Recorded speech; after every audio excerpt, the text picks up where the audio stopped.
자, 그럼 다시 우리 담대한 목표로 돌아가면은 배민의 목표는 뭐죠? 미션은? 출처는 슬라이드 쉐어입니다. 거기에 올려진 김봉진 대표님이 어딘가에서 발표하신 자료더라고요. 2013년, 14년으로 추정이 되고요. 정보 기술을 활용하여 배달 산업을 발전시키자. 뭐 이런 담대한 목표를 세우셨더라고요. 이거에 대해서 황영이 화보 까주세요. 욕하려고. 야, 이씨. 물어보지 말고 새끼 얘기를 해. 그럼 아, 제가 알던 황영님은 조금 몸을 사리시는 것 같은데, 아니 그냥 좀 더 시원하게 얘기해 주실 게 없으세요? 아니 이영지 준비를 안 했어. 그러니까 문피는 맨날 밤새서 열심히 일하시고 황영도 요즘에 좀 피곤하셔가지고 네. 그냥 대답을 못 하시잖아요. 제가 질문하면. 기력 없어지신 저희 아버지의 뒷모습이 너무 마음이 속상해요. 진짜 슬프다, 갑자기. 네, 갑자기 너무. 나 진짜 완전 공격할래. 올드스쿨 완전히 공격하려다가 기력이 없어진 뒷모습. 그때만큼 속상한 게 없거든요. 때리는데 안 아파. 말로 때리는데 말이 안 아파. 그리고 옛날 같은 막 뭐라 그러고서는 화양 하고 나가셨을 텐데 와서 미안해 한마디 이렇게 쓱 하시는 그때 너무너무 속상해. 다른 막말을 못 하고 있어. 지금. 아, 속상해.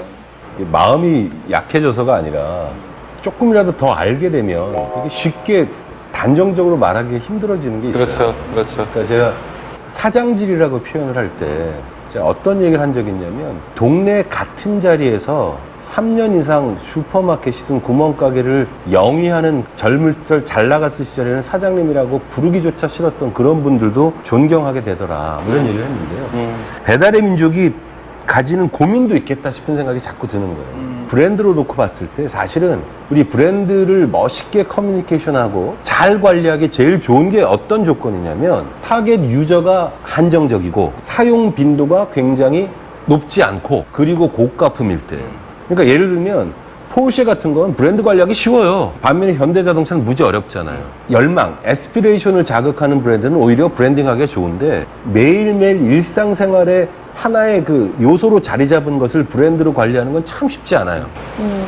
그런 면에서 볼 때는 배달의 민족이 가지는 근본적인 그 좀 어려움이 있겠다라고 생각이 드는 거예요. 이 자체가 무슨 큰 의미를 담은 트랜잭션도 아닌 것이고, 근데 그걸 갖고 브랜드로서 깊은 뜻을 거기다 심어놓고 또 전달하고 해보려고 하니까 본질에서 벗어난 걸 한다라는 약간의 비판을 받는다 하더라도 이 배달의 민족 브랜드가 가지는 본질적인 속성 때문에 가지는 어려움이 있겠다 싶으니까 함부로 말하기가 좀 미안해지는 감도 없잖아 있다. 아니 뭐 계속 빼는 거예요? 이렇게 계속 빼기만 할 거면 이거 하지 마. 동시에 기력이 쇠하신 아버지의 느낌도 있고 평생 60년을 나는 네 어머니를 이해 못하겠다고 하셨던 저희 아버지가 이제는 어머니를 사랑으로 감싸실 때의 그 애틋함이 약간 느껴지는 것 같은. 원래 문피 의도는 그런 거 있지 않으셨어요? 어떤? 황영이 이제 그게 배민이든 현대차든 뭐든 우리가 브랜드 평을 계속 한다면 황영이 나름의 바른 막말?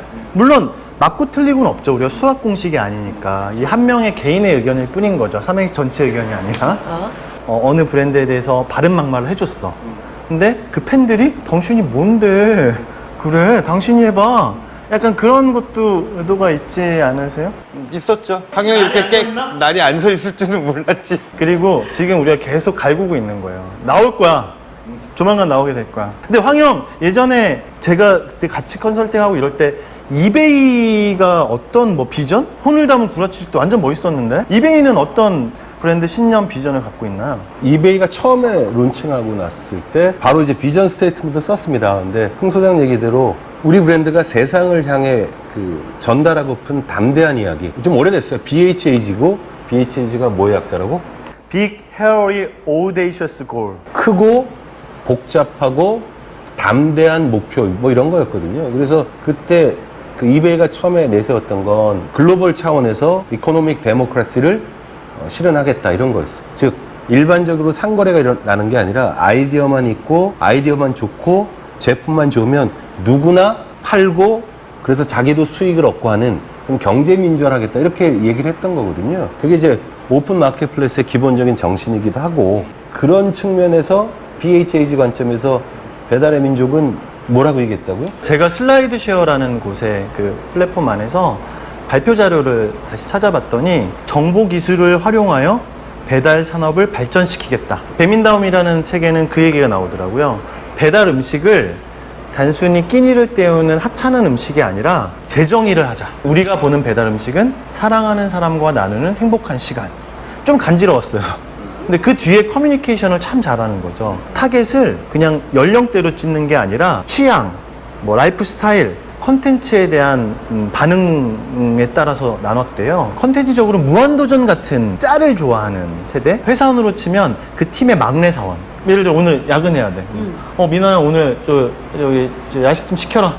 법카를 얘가 갖고 있으니까 그쵸. 이 친구가 하는 거죠.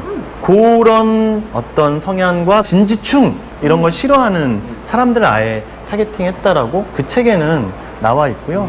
그 외에 프로모션들도 뭐 눈이 많이 왔는데 막 눈 뜨는 삽을 처음에 나눠주는 걸 했더니 반응이 좋았다. 뭐 소녀시대 비타 500 다 모은 거를 뭐 해주고 그 외에 뭐 너무너무 크고 작은 다양한 실험들을 사실 했고요. 그 책을 통해서 배민 팬이 또 생기게 됐더라고요. 저는 그 책을 보면서 참 대단하다고 느낀 건 일관성이었어요. 꾸준함의 힘을 보여주겠다. 브랜드는 사실은 일관성과 꾸준함. 그렇게 보면 지난 7, 8년을 자기 다음으로 커뮤니케이션을 우선은 잘했다는 거는 저는 매우 리스펙트 하고요. 사실은 다른 이 비슷한 비즈니스를 하는 브랜딩을 하는 사람이 해도 이렇게 하기는 사실 힘들 거예요. 그래서 아마 배민을 찬양하는 지금 경향들이 나타나고 있는 거고, 제 댓글 중에 그런 것도 있었습니다. 제가 감히 배민에 대해서 이거를 약간 바른 막말을 해줄 수 있는 사람은 우리 삼행시 황현밖에 없다라고 제가 생각한 거죠. 배달 앱은 제 생각에는 계속 사람들이 쓰게 될 것 같아요. 황영이 이제 트렌드 시리즈에서도 얘기를 했었지만은 트렌드가 경제, 인구 구조, 그 다음에 커뮤니케이션 툴의 발달에 따라서 그 중에 이제 인구 구조를 놓고 보면은 당분간 변하지 않을 인구 구조는 1인 가구가 늘어날 거라는 거잖아요. 그런 측면에서 보면은 배달 앱 시장은 계속 더 발전되고 심화될 것 같은데 자연스럽게 1인 가구 얘기로 좀 넘어가도 될 것 같아요.